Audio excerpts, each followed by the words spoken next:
जय माता दी। नमस्कार दोस्तों, स्वागत है आप सभी का हमारे YouTube चैनल लक्ष्मी शर्मा की कहानियां पर। ओम गणेशाय नमः।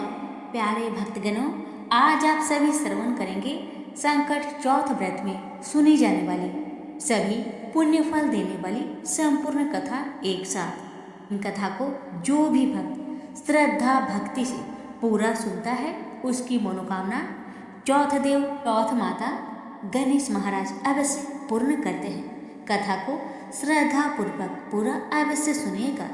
भगवान गणेश को अन्य सभी देवी देवता में प्रथम पूजनीय माना गया है। भगवान गणेश के लिए किए जाने वाले व्रतों में संकष्टी चतुर्थी व्रत काफी प्रचलित है। इसे संकट चौथ या तिलकुट चतुर्थी भी कहा जाता है। इस बार संकट चौथ का व्रत 29 जनवरी 2024 को रखा जाएगा। यह व्रत संतान की उन्नति, खुशहाली और उनकी लंबी उम्र के लिए रखा जाता है। तो आइए प्यारे भक्तगणों, गणेश जी की ध्यान करके कथा की शुरुआत करते हैं। प्रेम से बोलिए गजानंद भगवान की जय। एक बार पार्वती जी ने पूछा कि हे वत्स, माघ महीने में किस गणेश की किस विधि से पूजा करनी चाहिए तथा इसका क्या नाम है? उस दिन पूजन में किस वस्तु का नैवेद्य अर्पित करना चाहिए और क्या आहार ग्रहण करना चाहिए, इसे आप सविस्तार बतलाने की कृपा करें। गणेश जी ने कहा कि हे माता, माघ महीने में भालचंद्र नामक गणेश जी की पूजा करनी चाहिए। इनका पूजन षोडशो उपचार विधि से करना चाहिए। हे माता पार्वती, इस दिन तिल के 10 लड्डू बना ले, 5 लड्डू देवता को चढ़ाए और शेष 5 ब्राह्मण को दान दे दे। ब्राह्मण की पूजा भक्ति पूर्वक करके उन्हें दक्षिणा देने के बाद उन 5 लड्डू को उन्हें प्रदान करें। हे देवी, तिल के 10 लड्डुओं का स्वयं आहार करें। इस संबंध में मैं आपको राजा हरिश्चंद्र का वृत्तांत सुनाता हूँ। सतयुग में हरिश्चंद्र नामक एक प्रतापी राजा हुए थे। वे छात्र धर्म में प्रतु सरल स्वभाव, सत्यनिष्ठ और विद्वान ब्राह्मणों के पूजक थे। हे देवी, उनके शासन काल में अधर्म नाम की कोई वस्तु नहीं थी। उनके राज्य में कोई अपाहिज, दरिद्र या दुखी नहीं था। सभी लोग आदि व्याधि से रहित एवं दीर्घायु होते थे। उन्हीं के राज्य में एक ऋषि शर्मा नामक तपस्वी ब्राह्मण रहते थे। एक पुत्र की प्राप्ति होने के बाद वे स्वर्गवासी हो गए। पुत्र का भरण पोषण उनकी पत्नी करने लगी। उस ब्राह्मणी ने माघ मास की संकटा चतुर्थी का व्रत किया। यह पतिव्रता ब्राह्मणी गोबर से गणेश जी की प्रतिमा बनाकर सदैव पूजन किया करती थी। हे पार्वती, भिक्षाटन के द्वारा ही उसने पूर्वोक्त रीति से तिल के 10 लड्डू बनाए। इसी बीच उसका पुत्र गणेश जी की मूर्ति के अपने गले में बांध गए स्वेच्छा से खेलने के लिए बाहर चला गया। तब एक नर पिशाच कुम्हार ने उस ब्राह्मणी के 5 वर्षीय बालक को जबरन पकड़ कर अपने आवा में छोड़कर मिट्टी के बर्तनों को पकाने के लिए उसमें आग लगा दिया। इधर उसकी माता अपने बच्चे को ढूंढने लगी। उसे ना पाकर वह बड़ी व्याकुल हुई। वह ब्राह्मणी विलाप करते हुए गणेश जी से प्रार्थना करने लगी। विशाल शरीर वाले, हे सूर्य नारायण की लाली के सदृश कांतिशाली, हे सुंदर जटा समूह को धारण करने वाले, आप इस दुखनी की रक्षा कीजिए। हे गजानन, हे 4 भुजाधारी, हे मस्तक में चंद्रमा को धारण करने वाले, हे विनायक, हे अनाथों के नाथ, हे वरदायक, मैं पुत्र के वियोग में व्यथित हूँ, आप मेरी रक्षा कीजिए। वह ब्राह्मणी इस प्रकार आधी रात तक विलाप करती रही। प्रातःकाल होने पर कुम्हार अपने पके हुए बर्तनों को देखने के लिए आवा में आया। जब उसने आवा खोल कर देखा तो उसमें जांग भर पानी जमा हुआ था और इससे भी अधिक हैरान वह तब हुआ कि जब उसमें बैठे एक बालक को खेलते हुए देखा। ऐसी अद्भुत घटना देखकर वो भाई बस कांपने लगा और इस बात की सूचना उसने राजा के दरबार में दे दिया। ने राज्यसभा में अपने कुकृत्य का वर्णन किया। कुम्हार ने कहा कि हे महाबाहु, हे प्रज्वलित अग्नि के समान तेजवान, हे महाराज हरिश्चंद्र, मैं अपने दुष्कर्म के लिए वध के योग्य हूँ। ने इससे आगे कहा कि हे महाराज, मैंने कन्या विवाह के लिए कितने बार भी मिट्टी के बर्तन पकाने के लिए आव में लगाया, फिर भी मेरे बर्तन कभी भी नहीं पके, हमेशा कच्चे रह जाते थे। तब मैंने भयभीत होकर एक तांत्रिक से इसका कारण पूछा, तो उसने मुझे कहा कि तुम चुपचाप किसी छोटे लड़के की बलि चढ़ा दो, तुम्हारा आवा पक जाएगा। तो मैंने सोचा, मैं जिसके लड़के का बलि दूंगा, क्या वो उसके माता पिता मुझे जीवित छोड़ेंगे? इस भय से ही हे महाराज, मैंने निश्चय किया कि इसी बच्चे को आवा में बैठाकर आग लगा दूंगा। मैंने अपनी पत्नी से परामर्श किया कि जिस शर्मा ब्राह्मण मृत हो गए हैं, उनकी विधवा पत्नी भीख मांगकर अपना गुजारा करती है। अरे वह लड़के को लेकर क्या करेगी? मैं यदि उसके पुत्र को बलि दे दूं तो मेरे बर्तन पक जाएंगे। मैं इस जघन्य कर्म को करके रात में निश्चित होकर सो गया। प्रातः जब मैंने आवा खोलकर देखा तो क्या देखा कि उस लड़के को मैं जिस स्थिति में बैठा गया वह उसी तरह निर्भय भाव से बैठा है और उसमें जांघ भर पानी भरी हुई है। इस भयावह दृश्य से मैं कांप उठा और इसकी सूचना देने आपके पास चला आया हूँ।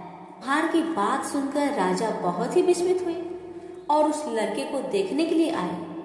बालक को प्रसन्नता पूर्वक खेलते देखकर मंत्री से राजा ने कहा कि यह क्या बात है, यह किसका लड़का है? इस बात का पता लगाओ। इस आवे में जांघ भर जल कहाँ से आया? इसमें कमल के फूल कहाँ से खिल गए? इस दरिद्र कुम्हार के आवे में बेदुर्य मणि के समान हरी हरी धूप कहाँ से उगाई? बालक को ना तो आग की जलन हुई, ना ही भूख ही प्यास लगी। यह आवे में भी वैसा ही खेल रहा है मानो जैसे अपने घर में खेल रहा हो। राजा की इस तरह की बात कह ही रहे थे कि वह ब्राह्मण वहां बिलखती हुई आ पहुंची। वह कुमार को कोसने लगी। जिस प्रकार गाय अपने बछड़े को देखकर रंभाती है, ठीक वही अवस्था उस बुढ़िया की थी। वह बुढ़िया बालक को गोद में लेकर प्यार करने लगी और कांपती हुई राजा के सामने बैठ गई। राजा हरिश्चंद्र ने पूछा कि हे ब्राह्मणी, इस बालक के ना जलने का क्या कारण है? क्या तू कोई जादू जानती है अथवा तूने कोई धर्मचरण किया है जिसके कारण बच्चे को आज तक न आई? राजा की बात सुनकर ब्राह्मणी ने कहा, हे महाराज, मैं कोई जादूगरनी नहीं हूँ, कोई जादू नहीं जानती और ना तो कोई धर्मचरण, तपस्या, योगदान आदि की प्रक्रिया ही जानती हूँ। हे राजन, मैं तो संकटनाशक गणेश चतुर्थी का व्रत करती हूँ। उसी व्रत के प्रभाव से मेरा पुत्र जीता जागता बच गया है। ब्राह्मणी की बात सुनकर राजा ने कहा कि मेरे राज्य की संपूर्ण जनता इस संकटनाशक गणेश चतुर्थी का व्रत करे, इसमें मेरी पूर्ण सम्मति है। राजा ने उसकी परिक्रमा करते हुए कहा कि हे पतिव्रते, तू धन्य है। राजा ने संपूर्ण नगर वासियों को गणेश जी का व्रत करने का आदेश दिया। इस आश्चर्यजनक घटना के कारण सभी लोग उस दिन से प्रत्येक मास की गणेश चतुर्थी का व्रत करने लगे। इस व्रत के प्रभाव से ब्राह्मणी ने अपने पुत्र के जीवन को पुनः पाया था। इतना कहने के बाद श्री कृष्ण ने कहा कि हे युधिष्ठिर, आप भी सर्वोत्तम व्रत को कीजिए। इस व्रत के प्रभाव से आपकी सभी कामनाएं पूर्ण होगी। आप मित्रों, पुत्रों और पौत्रों को सुख देने वाले साम्राज्य को प्राप्त करेंगे। हे महाराज, जो लोग इस व्रत को करेंगे उन्हें पूर्ण सफलता मिलेगी। भगवान कृष्ण की बात से युधिष्ठिर बहुत प्रसन्न हुए और माघ कृष्ण गणेश चतुर्थी का व्रत करके इस तक राज्य भोगने लगे। तो प्रेम से बोलिए गणेश महाराज की जय। इस प्रकार है, एक साहूकार और एक साहूकारनी रहते थे। वह धर्म पुण्य को नहीं मानते थे, इसके कारण उनके कोई बच्चा नहीं हुआ था। एक दिन साहूकारनी पड़ोसी के घर गई। उस दिन सक्कट चौथ था। वहां पड़ोसन सक्कट चौथ की पूजा करके कहानी सुना रही थी। साहूकारनी ने पड़ोसन से पूछा, तुम क्या कर रही हो बहन? तब पड़ोसन बोली, आज चौथ का व्रत है, इसलिए कहानी सुना रही हूँ। तब साहूकारनी बोली, चौथ के व्रत करने से क्या होता है? तब पड़ोसिन बोली, इसके करने से अन्न धन सुहाग पुत्र सब मिलता है। तब साहूकारनी ने कहा, यदि मेरा गर्भ रह जाए तो मैं 1.25 सेर तिलकुट करूंगी और चौथ का व्रत करूंगी। श्री गणेश भगवान की कृपा से साहूकारनी के गर्भ रह गया। अब जब गर्भ ठहर गया तो वह बोली कि मेरा अगर लड़का हो जाए तो मैं 2.5 सेर तिलकुट करूंगी। कुछ दिन बाद उसके लड़का भी हो गया। अब वह कहने लगी, हे चौथ भगवान, मेरे लड़का का विवाह हो जाएगा तो 5.25 सेर का तिलकुट्टा करूंगी। कुछ वर्षों के बाद उसके बेटे का भी विवाह तय हो गया और उसका बेटा विवाह करने चला गया, लेकिन उस साहूकारनी ने तिलकुट नहीं किया। इस कारण से चौथ देव क्रोधित हो गए और उन्होंने फेरों से उसके बेटे को उठाकर पीपल के पेड़ पर बैठा दिया। सभी वर को खोजने लगे पर वह कहीं नहीं मिला। हताश होकर सारे लोग अपने अपने घर को लौट गए। इधर जिस लड़की से साहूकारनी के लड़के का विवाह होने वाला था, वह अपनी सहेलियों के साथ गणगौर खोजने के लिए जंगल में डूब लेने गई। तभी रास्ते में पीपल के पेड़ से आवाज आई, ओ मेरी अर्ध ब्याही दुल्हन। ये बात सुनकर लड़की बड़ी घबराई और भागी भागी अपने घर को आई और दिन रात उसी आवाज के बारे में चिंता करने लगी। उसी चिंता के कारण बेचारी लड़की सूख कर कांटा होने लगी। एक दिन लड़की की माँ ने कहा, मैं तुम्हें अच्छा खिलाती हूँ, अच्छा पहनाती हूँ, फिर भी तू सूखते जा रही है, इसका क्या कारण है बताओ? तब लड़की ने अपनी माँ से कहा, माँ, जब भी मैं दूब लेने जंगल में जाती हूँ ना, तो पीपल के पेड़ में से एक आदमी बोलता है कि ओ मेरी अर्ध ब्याही दुल्हन। उसने मेहंदी लगा रखी है और सेहरा भी बांध रखा है। तब उसकी माँ ने पीपल के पास जाकर देखा तो देखा कि उसकी जमाई उस पीपल के पेड़ में बैठा हुआ है। तब उसकी माँ ने जमाई से कहा, यहाँ क्यों बैठे हो? मेरी बेटी तो अर्ध ब्याही कर दी और अब क्या लोगे? साहूकारनी का बेटा बोला, मेरी माँ ने चौथ का तिलकुट्टा बोला था लेकिन नहीं किया, इसलिए चौथ माता ने नाराज हो यहाँ पर मुझे बैठा दिया है।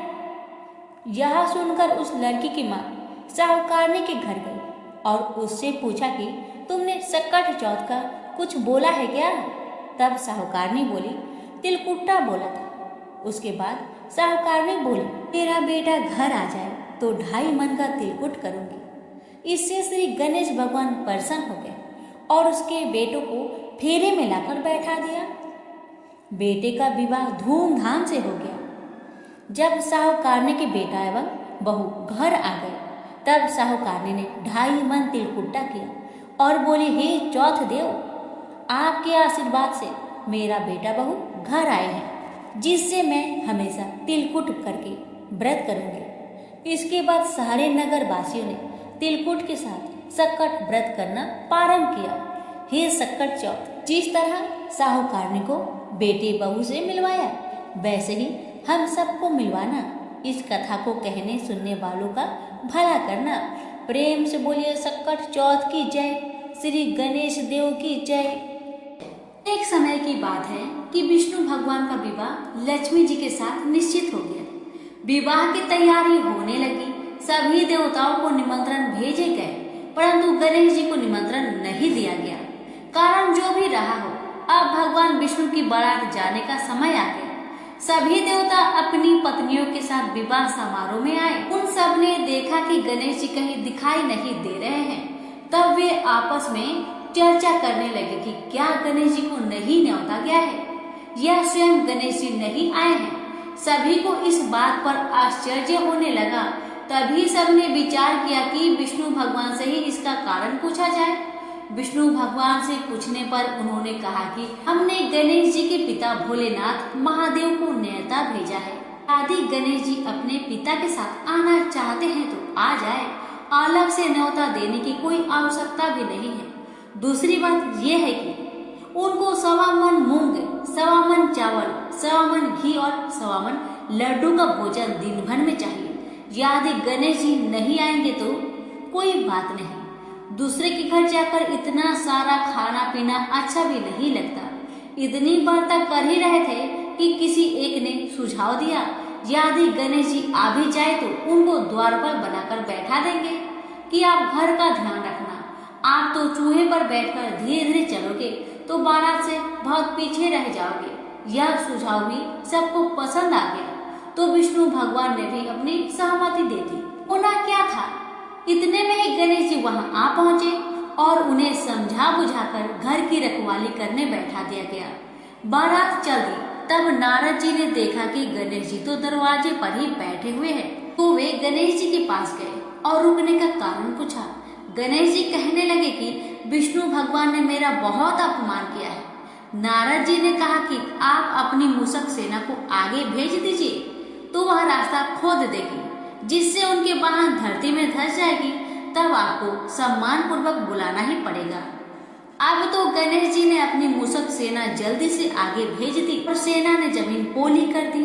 जब बारात वहां से निकली तो रथों के पहिए धरती में धंस गए। लाख कोशिश करे परंतु पहिए न निकले।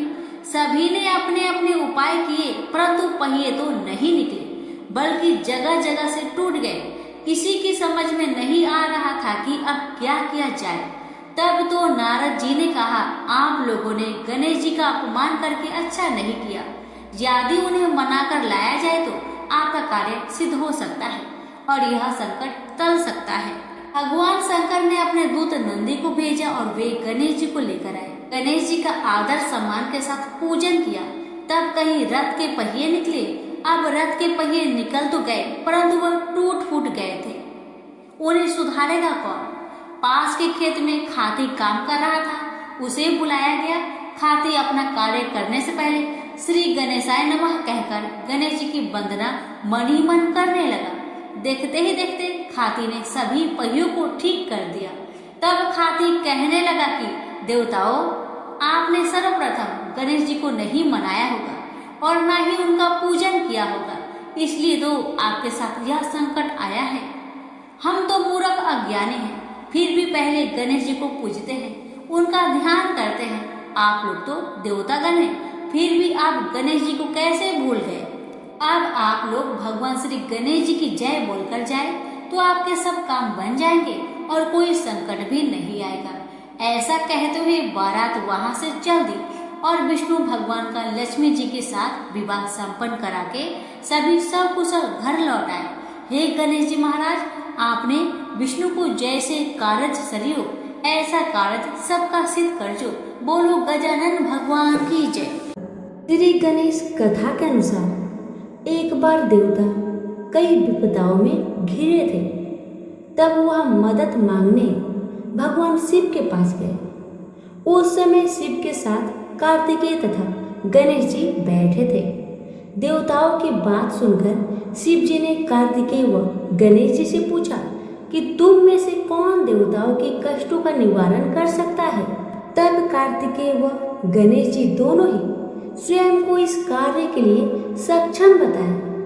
इस पर भगवान शिव ने दोनों की परीक्षा लेते हुए कहा कि तुम दोनों में से जो सबसे पहले पृथ्वी की परिक्रमा करके सबसे पहले हमारे पास आएगा वही देवताओं की मदद करने जाएगा।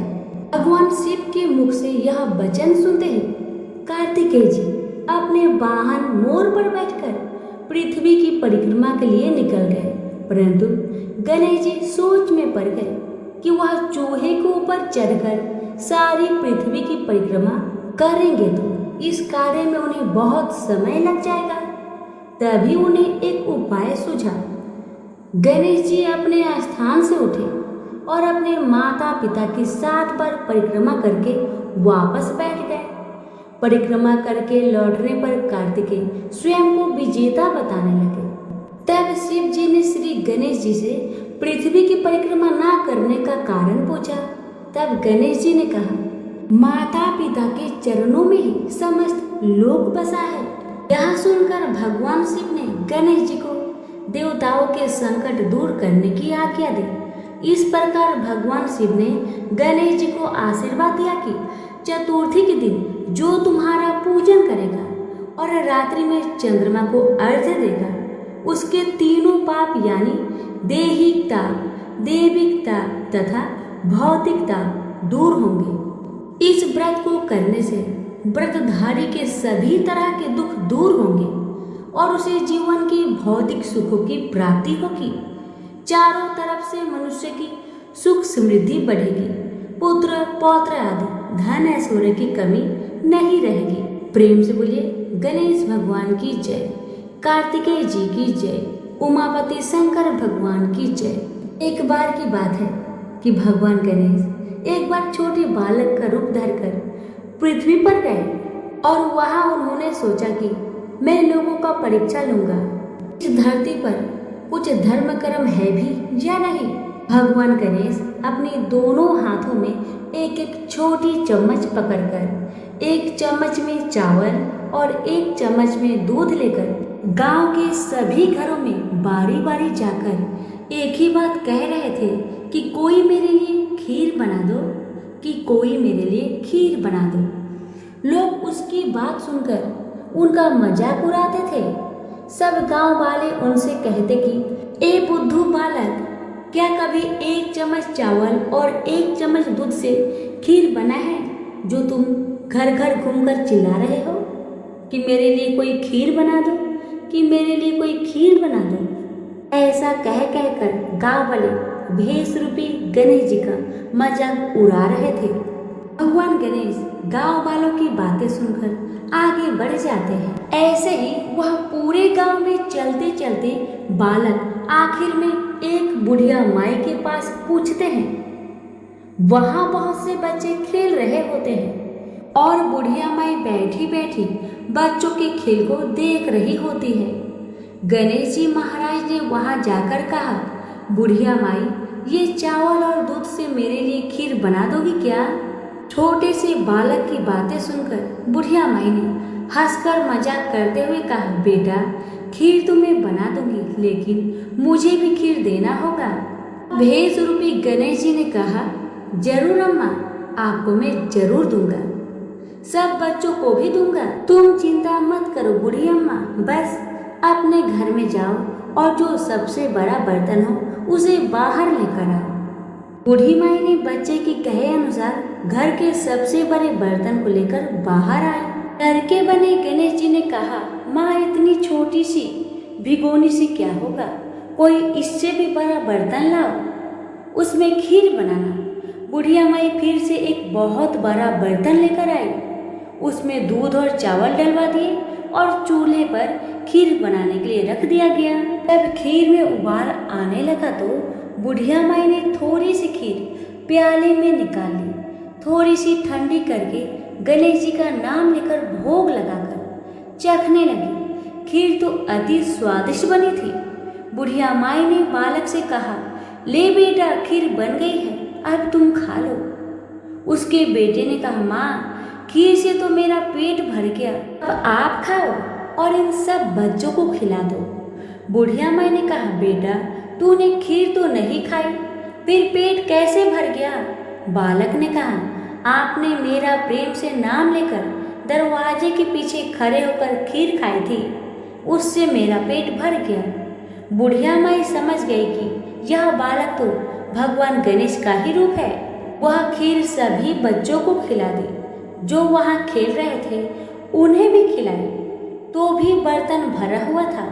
अब गांव के सभी लोगों को बुला बुलाकर बुढ़िया माई ने खीर खिलाई तो सभी सोच में पड़ गए कि इस गरीब बुढ़िया के पास इतनी सारी खीर कहाँ से आई।